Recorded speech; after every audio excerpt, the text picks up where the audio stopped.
I've often wondered what it feels like to float in the vast emptiness of space, tethered only by a thin lifeline to your spacecraft. The sheer audacity of it all.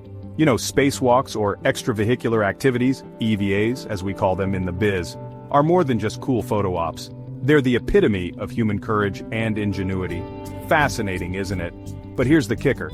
These spacewalks have been absolutely crucial to our space exploration efforts.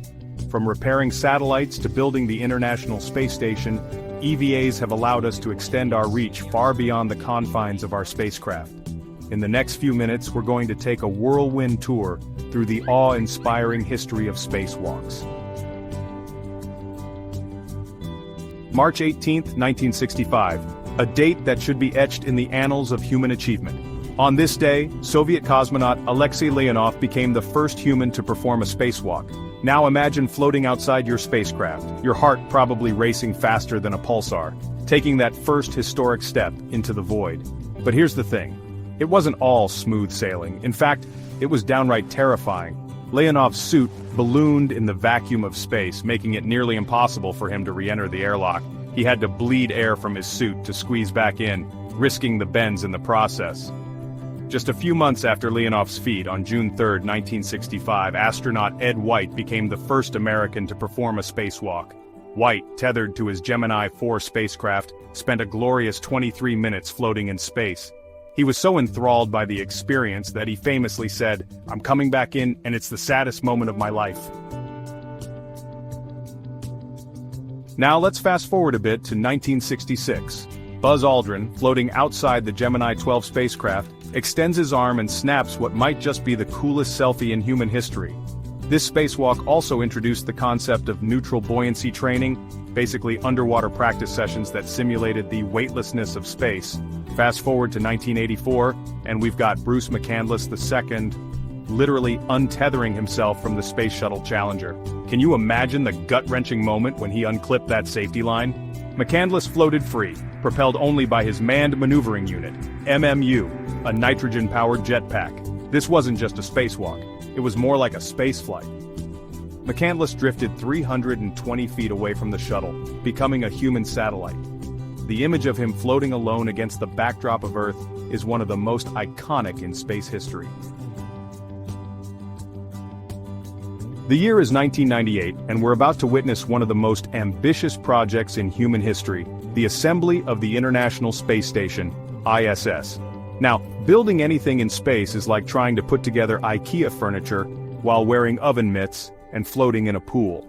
But Newman and Ross nailed it, kickstarting a construction project that would continue for over a decade and involve astronauts from multiple countries. Speaking of high-stakes space missions, let's talk about the Hubble Space Telescope.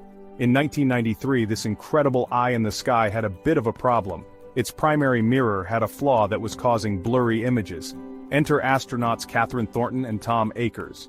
These cosmic optometrists embarked on a series of spacewalks to essentially give Hubble the universe's most expensive pair of corrective lenses. The repair mission was a complete success, allowing Hubble to capture the breathtaking images of our universe that we know and love today.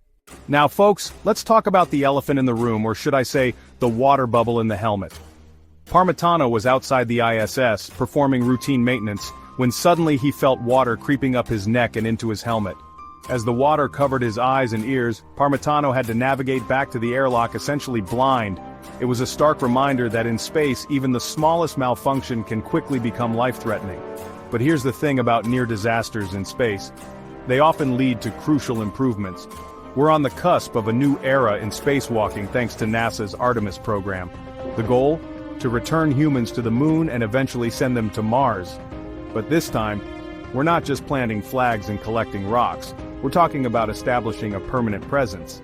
And that means a whole new level of EVA. These suits will be more flexible, more durable, and packed with cutting-edge technology. We're not just going back to the moon, we're going back in style. As we wrap up our cosmic journey through the history of spacewalks, I can't help but feel a sense of awe at how far we've come. From Alexei Leonov's first tentative steps into the void to the ambitious plans of the Artemis program, the story of spacewalks is a testament to human courage, ingenuity, and our unquenchable thirst for exploration. As we look to the future, the prospects are truly exciting. The next generation of spacewalkers will build habitats on the moon, pave the way for human exploration of Mars, and perhaps even enable everyday people to experience the thrill of floating in space. So the next time you look up at the night sky, remember that humans have not only walked on the moon, they've danced among the stars. And the dance is far from over. Keep looking up, space fans. The best is yet to come.